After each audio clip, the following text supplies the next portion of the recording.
Hey everyone, in today's video I'm going to show you exactly how to slice objects in Inkscape. If you've ever wanted to cut shapes, split designs, or separate parts of an illustration, slicing is an essential skill to learn. The great thing is that Inkscape gives you multiple ways to do it, and in this tutorial I'll walk you through two of the easiest and most useful methods step by step. We'll first use the eraser tool to slice a shape, and then we'll look at the division command, which works like a digital knife. By the end of this video, you'll be able to split shapes cleanly and move the pieces anywhere you want. And if you enjoy simple and practical design tutorials like this one, make sure to hit the like button and subscribe to the channel so you don't miss future guides. Alright, let's jump right into Inkscape. First, let's look at the eraser tool method for slicing shapes. Start by opening your design in Inkscape and selecting the object you want to cut. To do this, activate the selection tool by pressing the S key on your keyboard. Then click on the object you want to slice. Once your object is selected, press Shift+E to activate the eraser tool.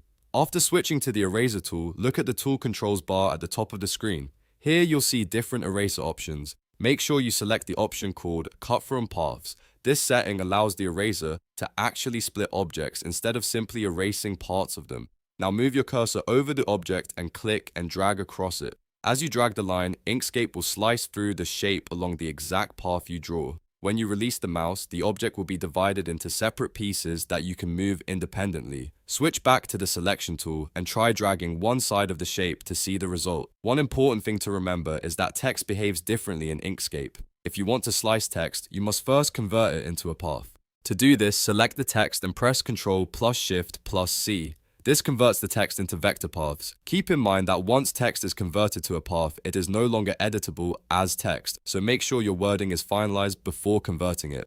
After conversion, you can slice it the same way using the eraser tool. Now let's look at the second method, which is slicing using the division command. This technique works like placing a knife shape over an object and cutting it based on that outline.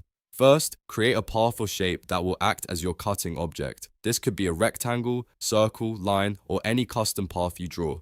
Next, place this cutting shape directly on top of the object you want to slice. Position it exactly where you want the cut to happen. After that, select both the cutting shape and the object underneath it. You can do this by holding Shift and clicking each object. Once both objects are selected, press Ctrl and the / key on your keyboard. This is the shortcut for the division command. You can also access it from the top menu by going to Path and then choosing Division. As soon as you apply this command, the bottom object will be cut based on the outline of the top shape. Now you can switch back to the selection tool and move the pieces apart to see the slices clearly.